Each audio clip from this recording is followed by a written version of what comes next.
it's a very transformative energy, which is really wonderful. So everyone's probably feeling that that drive to try new things, change old things for new things. So I think the energy's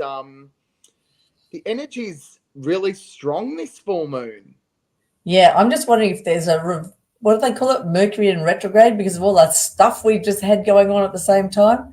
But I don't know We did much have a about Mercury in retrograde, which is actually a really good Mercury in retrograde. People don't like it because people get slowed down, but it's actually a really necessary time because it's a time for us to relook at things and, number one, relook at our health and say, how am I actually feeling?